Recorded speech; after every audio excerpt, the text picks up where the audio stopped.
what I want us to do is really understand that this money thing is fake. Don't just work hard. Work smart and work strategically. The difference between you just taking on someone else's work is that anyone can do that. Yeah. What you'll find out when you pick up new skills and new processes and new workflows, you'll find that you're the only one that could do something. At the end of the day, we are at a stage now where people are getting made redundant. Yes. How are you bulletproofing yourself? How are you making sure that when they come to make the cut, say, no, we cannot let go of this person. If you are doing the bare minimum and you're just okay, you can be replaced. You can be replaced.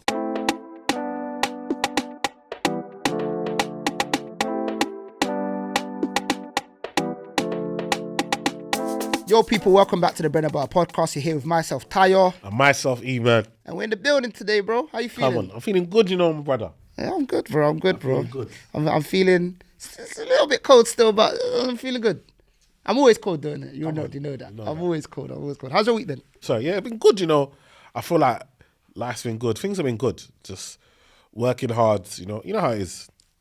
The hustle never stops, so just staying focused. I think the biggest thing for me was really looking at what's really important to me. I think I always have to reanalyze that. I always tell myself, like, okay, 2024, that was what's really important for me and my family in 2025. Yeah. And now, what do we need to do that aligns with that? Do you know what I mean? Yeah, I completely agree with that. I think that once in a while, but often as well, not once in a while actually, often, you just got to step back and reanalyze, what is it that I want? What works for me? Where's my time being spent wisely?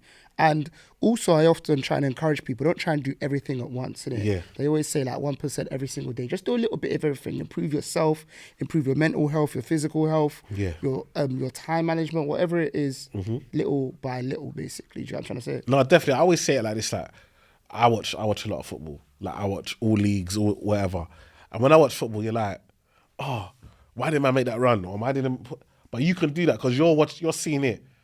When you're on the pitch, it's different.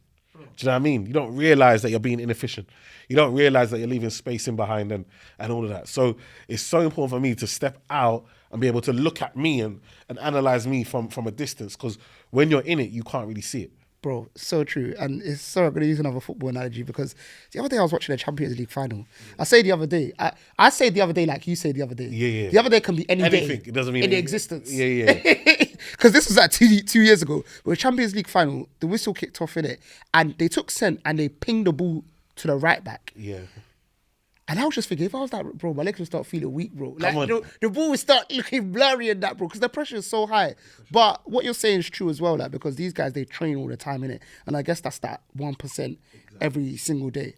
But what we want to do on this episode today, you man are going to do something special, because we speak about being an entrepreneur a lot, but we weren't always entrepreneurs, right? Of course. We had corporate careers, and these are all building blocks. And it's kind of part of that, like 1%. Like, everything isn't done in a day, they're building blocks. And sometimes, or not even sometimes, we speak a lot about how ourselves and a lot of our guests have used what they learned in a corporate world to become absolutely beast of business owners or entrepreneurs. So me and Iman thought that today we'll speak a bit about our experiences in the corporate world and career progression and making more money in it. But I guess one way to start off is just to give people the recap of some of the places we've worked, doing what jobs in it. Yeah. No, definitely. Obviously, I started off at Marks & Spencer's, customer service, morning shift, then went on to Barclays Bank, cashier, retail banking, then became a financial advisor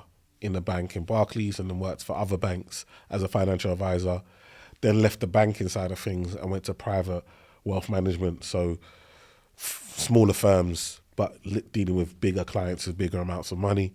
And then from there, that's when I've then gone on to work for myself. Sick. I started off Sainsbury's. I remember when I was in Sainsbury's, I was jealous of the Marks & Spencer lot. Listen, there's certain jobs that I've applied for several times, or certain companies. Marks & Spencer in my whole career might be the company that I applied for the most. I remember slapping that. When we was young, bro, the retail, everybody knew that Marks & Spencer paid a pretty penny. Paid the highest. Paid a pretty penny compared to everyone else. I worked while in uni as well. Worked in many places. H. Samuel. I worked at a call centre for Sky after university. No, I worked selling solar panels in university as well. No On way. the phone, crazy. After university, I worked at Enterprise Rent-A-Car. Then I went to Santander as a personal banker. Then I went to Countrywide Mortgage Services as a mortgage broker. Then I went to Deloitte as a contractor. Then I went to HSBC in compliance. Then I went to JP Morgan in compliance. Then I went to Bank of America in compliance. And I think that really sets the tone. And then I went to entrepreneurship. Now, I think that really sets the tone for people listening as well, because hopefully, and not necessarily, but hopefully some people find some alignment in one of those jobs. Yeah. Even if it's just the retail ones, innit? Do you know what I'm trying to say? We didn't start off with anything special, do you know what I'm trying to say? And I think that at least the first 3 jobs I had, anyone could get them. Yeah. Which is a great thing to identify, basically. Yeah, and I think it's really important for people listening at home. It's okay to have a 9 to 5. I really want to preach it. Like, don't feel like when we're talking entrepreneur, you don't have to be an entrepreneur. You don't have to be self-employed. Still, you can have a side hustle. Do you know what I mean? You can have income outside, but it's okay for you to have a full-time, like I'm at a level now where a lot of my clients as a financial advisor, they're on a basic salary of between 200 to 300K. I'm talking a lot of my clients. They're getting bonuses of 150 to 200K per year. They've got share options in the company and that company's going up over time as well. And every month they're getting paid. Yeah. Every month they don't have to worry. They're getting paid, and they're already getting headhunted for next opportunities to go and work at other companies. And their knowledge is so vast that they can even change industries. Yeah. Do you understand? Yeah. So they can be working in finance and they can go and move over to something completely different. Yeah. But do the same role. Yeah. And so it's one of those things but that takes time. It takes time. And so it's really, really, really important to understand that if you work hard, employed, and have that vision above yours to grow, you can live the lifestyle that you think entrepreneurs are living without the stress. Yeah, absolutely. And I think that it also just highlights one of the things that we always mention as well, which is just generally speaking, right? You want to be in a position where you earn, you save, then you invest in it. Exactly. You know what I'm trying to say? And I think that when the earn part is at your job, innit? Or through a business, but for a lot of people, it's at your job, innit? And it's very, very important to kind of understand how you can go best about that. And you spoke about you could get to these jobs, but it can take some time and it can take some strategy. So I think that's what the gems that we can share today, the strategy that we use to improve in a certain job or in a certain industry or even moving industries. Yeah. So I guess when it comes to earning more, right, what's some of the first things that you kind of think about when it comes to earning more through your career? The most, and I tell people, the most important thing to earn more is to know your worth. And the only way you can know your worth is to network. And it's so important to network within your company, but also external to your company. Yeah. So for me, I had people who when I met people in the companies I worked for, when I saw the older, like some people don't like to mingle with older people because they remind them of their parents. I'm a brother, and again, maybe because of the way I grew up in church, the aunties and uncles love man. Yeah. So I've always been comfortable being in a room and being the only young person in the room and never feeling out of place. Yeah. So luckily, and this is where sometimes I tell you, like being in these, like again, it goes back to church. I always say that for me, church became my ground where I could understand this is, when you're in a room with big people, this is how you need to act. And so I could take that into the workplace. When I'm in a room and I'm the youngest person, I'm 22. All my colleagues are mad older than me. Yeah. But what I did was, the older ones, I will sit next to them. I'll listen. I'll take notes. I'll tell them, I respect you for what you're doing. How can I help? What can I learn? If you were me, what would you have done differently? And I could take that internally. Then externally, I connect on LinkedIn with other people who worked in finance, other people that work for other banks. Because what happened is that then I could then assess the salary I'm on. Is this the right salary? Yeah. Both Facts. Internally and externally. Yeah. And if you don't do that, what happens is that I come from the hood. Bro. It's risky, bro. It's dangerous. It's extremely dangerous. And I think that what you said is so, so key, and it can work both ways. I think the thing I'll add to it as well is that think about the future as well, especially when you're speaking to the older people. Exactly. So you might be 22 years old. There's someone that's 36 years old.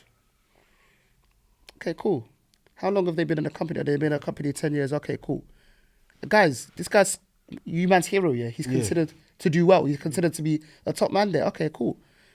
When you get an idea of what he earns, it's either going to indicate that, yeah, I'm going to stay on or I'm going to leave. Do you get what I'm saying? Because sometimes you might look at someone who's been in the company 10 years longer than you and they earn 3K more than you. And if money is your motivator, you might say that, yeah, I can't be in this environment. Because this is their superhero here. Exactly. Do you get what I'm trying to say? Facts. And he's 10 years ahead of me, but 3K ahead of me. So I really need to go to an environment where they're willing to pay more. And then you start taking those steps, but at least you need to know to take those steps effectively.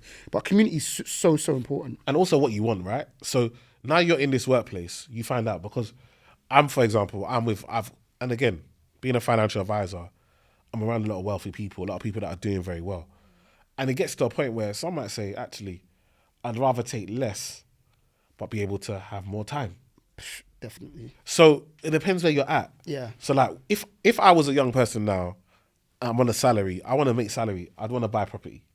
I'm just saying, if I could do it all over again, I'd want to buy property because I understand that the reason I start with property, obviously stocks and that is great to build up the habits. The reason I started property is because property is salary. And I know while I'm young, I'm happy to be employed. But when I get older, I don't want to be employed. So I want to have the property now while I'm employed. Use the employed salary, basically. And use the employed salary to get the property, because I know that when I'm in my 40s and 50s, I don't want to be employed. But I know that banks want to see income. If I build the property now, when I'm 40, 50, I can use the income from my property as my salary to then still be able to, if I need to leverage, if I need to get loans, if I need to do whatever financing. Yeah. So for me, property would be where I'd start. And I'd want to look at the environment. So for me, I'd know that I'm ready to work hard. I want something commission-based. If I put in the hours, I can make more. Yeah. That's the type of role I would want. Performance-based. Performance-based. I don't want it to be on, I know that I'm here and I get 25K, 30K, and that's it. That's not the type of role I would want to be. I want somewhere where I know if I hustle, if I put in extra hours, I'll get time and a half, or I'll get double pay, or if I'd sell a certain amount, because I know that I need money now, because I know what I want to do with it. Do you see what I'm saying? That's what I'll be saying now. So for people that are not sure if that's going to suit them, what would you say that they should look out for to help identify if they should be going for performance-based roles or just staying in a basic role? I love that. I think you got to know what's the value, what's important to you. So for example, I've got clients who are doctors, for example, or even a solicitor. You'd be shocked when you start. The money's not that great. Do you know what I mean? Until you start to build up your experience, and you've got years, and then all of a sudden all of a sudden you hit this, and then boom, gone. The money goes crazy. Do you see what I'm saying? But even as a doctor, you might say to yourself, do I want to be a doctor? Like, so now I've got a client, he's a doctor, but he quit being an NHS doctor, which had a salary, and now does a clinic online. So he works for a company where the NHS basically outsource the ones that they can't see because they got a waiting list and so forth. For like video calls. Yes, and does over a video. Now he gets to do that from home. He also does property now because he's got the time to. So he can be a doctor, earn doctor salary contracted, but not have to deal with the patients like one-to-one and be sat there, and he can still go and do other things with his time. And so actually it's like this, but the biggest thing is to have the skill. Yeah. But so he spent a lot of years where you're not making that much, but you understand it's coming. It's coming, yeah. So it's about, are you prepared to wait? Like, what do you, like for your life? Because again, not everybody's entrepreneur. Not everybody wants six figures. Not every, like you might just really, what do you enjoy? What do you really want for yourself? But sometimes you just got to try as well. Yeah. So until you're in there, you don't know, is it going to work? Is it not going to work? You got to be in there and be like, okay, this part of working I like, but this part I don't. What gives me less of the things I don't like and more of the things that I do like? Yeah, facts. Is there ever a time where you made a pivotal decision based on what you know in your career? I can share one of mine and it'll give you some time to think of one of yours. So I remember there was a time when I was a mortgage broker. I was working there for like a year and a half or so. Yeah. And the money was good. And obviously mortgage broker is like commission as well. Yeah.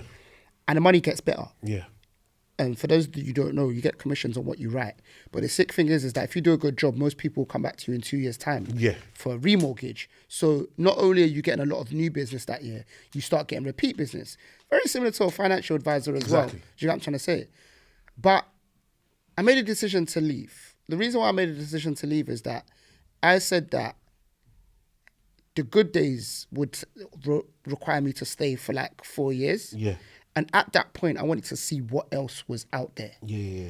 But I said to myself that I can return to this at any point because I've got the qualifications, I've got the experience in it. And I think that decision wasn't at the time, it happened, it didn't have a necessarily negative or positive impact. Yeah. But across the years, it had a positive impact because I was quite early in my career and I wasn't able to explore what else there was out there. What I did do after that is I went to go and explore.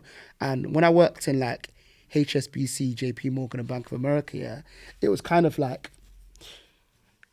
there's no tangible thing in those roles. So what it helped me do was focus on outside of work. Yeah. Does that make sense? It's like you're doing like compliance for these banks and stuff like that, but it's not like when I'm doing mortgage advice and I'm helping someone buy their first home. It's very like tangible. You can feel the impact of what you're doing. I felt like when I was working in a bank, you can't feel any impact of what you're doing whatsoever. And it made me just focus on myself outside work. And that's when I started really progressing in the property space. Yeah, but I think a step back before that, you knew you wanted to do stuff in property and you were like, if I want to do stuff in property, I need to understand mortgages. Yes. So I'm going to go and train to become a mortgage broker. Yes.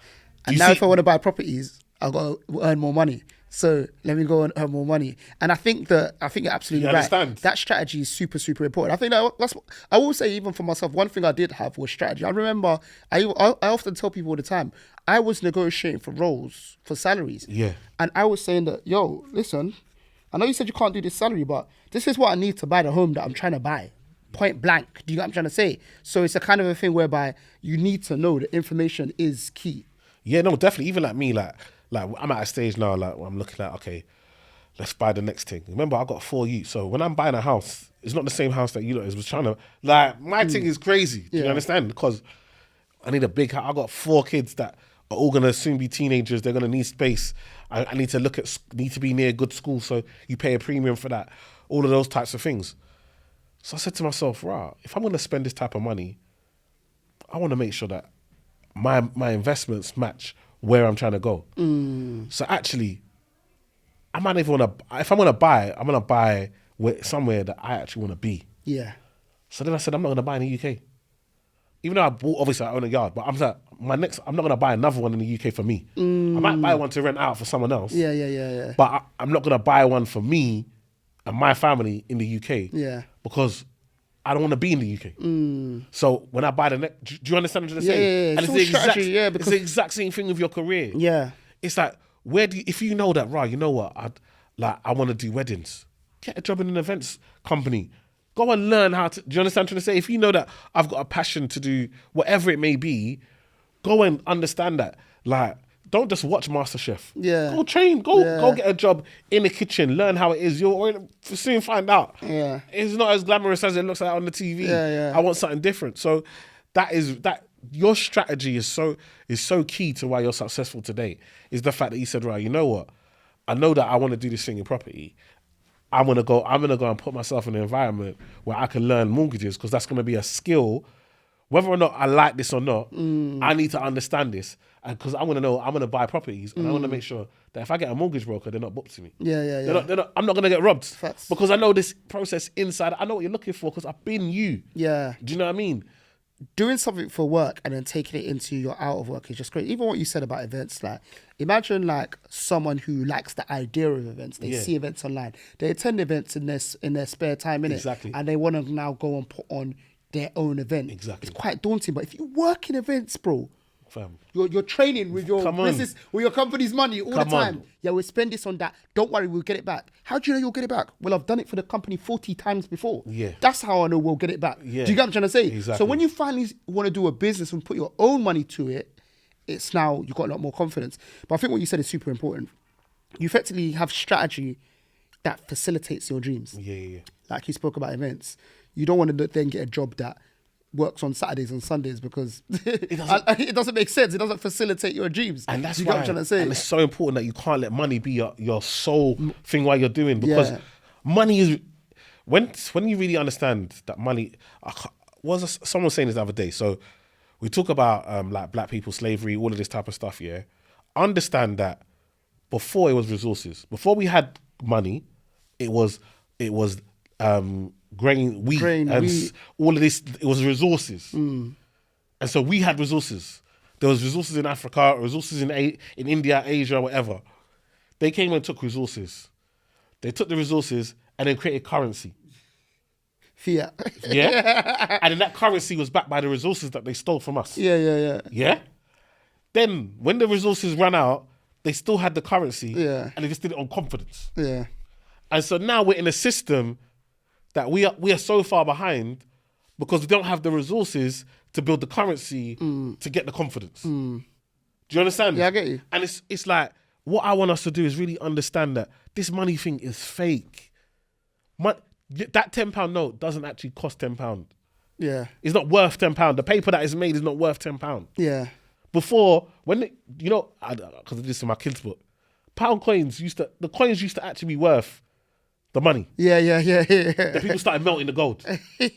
So then that's when they started putting metal in it. And not actually making it worth what it was worth. And it's like, we've got to a point where now we are so focused on this thing that doesn't actually mean anything. Yeah. It doesn't exist. Because the UK say they're broke, they ain't got no money, but they send billions for war. Or they send, if there's a flood now, money will all magic appear. Yeah. So money, it's a fake concept. You're absolutely right. They've put the confidence behind it and it's backed by everybody collectively, and that's where the value comes from. And it links back to your earlier point, which is know your worth. Yeah. So you want a 60-bag roll, walk in there with 60-bag confidence. Let everybody feel it. Yeah, exactly. Do you get what I'm trying to say? Because just like money is what people think of it. Exactly. Do you get what I'm trying to say? Exactly. So walk in there to your 60-bag, you want a 150-bag roll, walk in there feeling that 150 bags. That you just got to know your worth and understand it. And don't get me wrong, there's going to be things that you have to do as well. Like, I'll ask, is there anything, like any particular learnings that you did during your career to level up? Any, like... Definitely. Exams or skills you added? I did all the exams. I did my financial advice exams. That was really key, really pivotal. Did those exams. I did additional exams as well. Okay. So I did estate planning exams. I did exams outside of just what you needed to be a standard financial advisor. Yeah. Because I wanted to upskill myself. I did role play. So I used to watch a lot of people, successful people, like financial advisors. I used to shadow them, watch them, and then I used to get my manager. We used to practice, so he pretend to be a client. Sick. And I would literally learn my style, and I make mistakes, but I'm making mistakes in a safe environment. Yeah. Where he can then correct and say, "Oh, I wouldn't say it like that. That felt pushy. That feels too salesy. Yeah, that feels good. That sounds like you. That doesn't sound like you."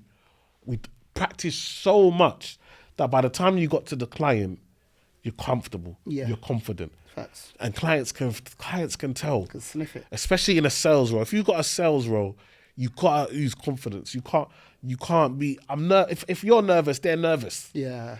Like, do you know what I mean? And so that was really important to have that and really understand, like, have those key qualifications and knowledge so that I could then express it. And then be able to be confident enough to be out there. So I think, getting qualifications, going on courses, shadowing people that have done what you want to do, all of that is best. And going back to the point, I was like, don't allow money to ruin your life. Yeah. Like the chase of money. Understand what you need for you and then understand what does that look like. Yeah. What does it look like to live the life that you want for yourself? If you are someone that wants to travel, get a job that allows you to travel. Yeah. Like, be intentional. Get a job where that, you work for a big corporate. They've got offices all across the world. You can work from this office. And you can work from different offices. And be intentional Yeah. in your employment. Yeah. Make employment work for you. Don't just work for the employer. Yeah. Do you know what I mean? Like, make it work for you. If you like to travel, if you like to drive, then get a job that allows you to be on the road. Get a job that gives you a company car. So now you're getting to drive and see places, but It's not on your dime. Yeah. Do you know what I mean? No, facts. These are the types of things that I think we've got to do. If you're an artist, put yourself in that environment. Yeah. Like, see it, understand the art, understand, like, if you're into music, I don't understand the way music is now, where you can just produce it and put it out on straight to the consumer. The only thing you need to understand is the numbers. So I will get a job in a record label. It doesn't matter. Understand how does it work? Yeah. How do you monetize this thing? Yeah. Because you don't need the record label, but you want to understand how they monetize it. What are the strategies behind it? What's their rollout, so on and so forth, basically. Exactly. And I think the one thing I'll add as well, especially for the corporate world in particular, is that don't just work hard, work smart and work strategically. The reason why I say that is that sometimes we want to work hard and we're not doing anything that adds any real value. We're just taking on more work, and you'll get a pat on the back for taking on more work, taking on someone else's work, but it's not doing anything. Like, what you want to do is that you want to be in a position where you can pay attention and identify pockets. Yeah. Is there something that every single week on a weekly call, this has happened, this system isn't working well, we can't see this because of X, Y, Z. Go away, find out, what can I learn? Something in my team, no one in my team knows. What can I learn to solve this issue? What programs can I pick up on? Yeah, exactly. What workflows can I learn? So on and so forth. And try and use that and plug that gap. And all of a sudden, you'll find out that the difference between you just taking on someone else's work is that anyone can do that. Yeah. What you'll find out when you pick up new skills and new processes and new workflows, you'll find that you're the only one that could do something. We also have to look at the trends. At the end of the day, we are at a stage now where people are getting made redundant. Yes. How are you bulletproofing yourself? How are you making sure that when they come to make the cut, say, no, we cannot let go of this person. If you are doing the bare minimum and you're just okay, you can be replaced. You can be replaced. But if you are doing above and beyond, and not just above and beyond uselessly, like you're actually adding value to your workplace, that's great.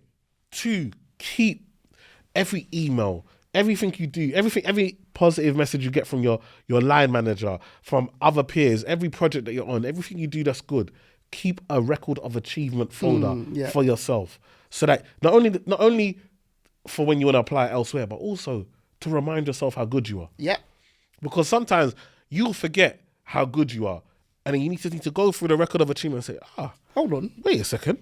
No, I'm proper. Yeah. I'm proper. And that's that confidence. So that when you go into your review meetings, you can really talk with confidence, because you've got proof that you've done and achieved above and beyond. And if it's not good enough for this company, and that's the last thing I want to say is, don't stay loyal.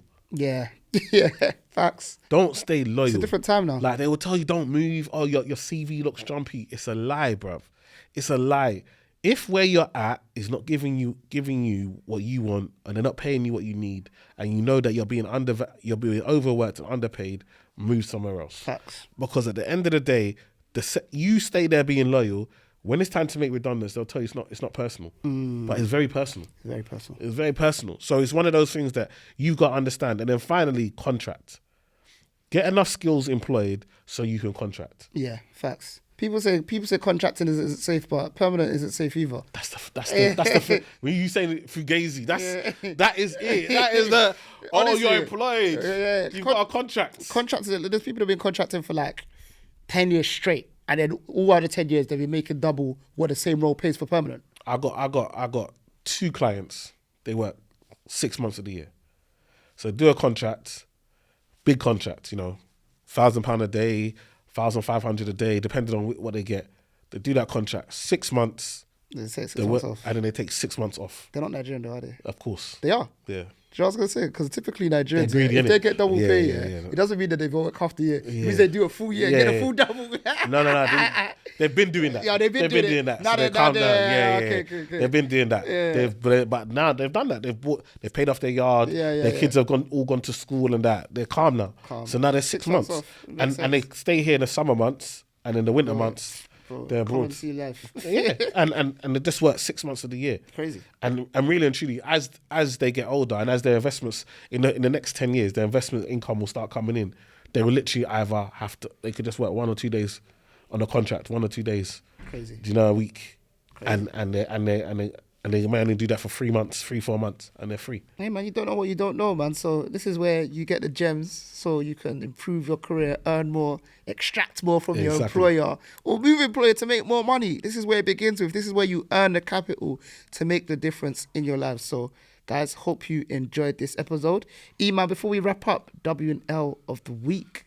W is just, you know what, I'm just thankful. You know, I'm proper thankful. Like, I thank God for everything. I feel like, you know, there was a time where it just felt like things were just dark. Do you know what I mean? Like, I felt like I was driving and, you know, everything that happened in life, it just got dark. I couldn't see no more. There was no clarity. I just thank God for clarity. I'm just grateful that I can see the vision. I can see where I'm going. I can see, and people are now seeing as well. Yeah. And that's good. L, I'd say L's as always is just living in London, man. Just I think a L that I'll have for the rest of my life is having 4 kids. You know what I mean? As much as I love these 4 kids, they're beautiful, but because of them, I take L's all the time. This one trainers, this one school, this one this trip, this one birthday party. Like it's a forever L until these don't leave my yard. I'm taking L's on that all day long. Yeah, facts. I think mine L. Just passed my self-assessment recently, so obviously that's always going to be an L. Six. Paying that tax to the tax man. It's an L always. It's good though. It's good, but it's an L, innit? Like paying taxes, like bare tax is stressful, bro. Sick, but I think it's good for your mortgage. Yeah, true. W is I think man, this is round about the time where we're marking 3 years of me going fully self-employed. Amazing. So yeah, we thank God that I'm still here. Still thriving, still providing as a father, as a husband. So, come on. Yeah, man, we thank God. Love that, man. But guys, that's been us, Bread and Butter Podcast. You already know. Make sure you like, share, subscribe. You already know. Come on, man. Join us on the journey. Let's get our pockets heavier. Come on. You know? Love that. Catch you on the next one, guys. Peace. Blessings.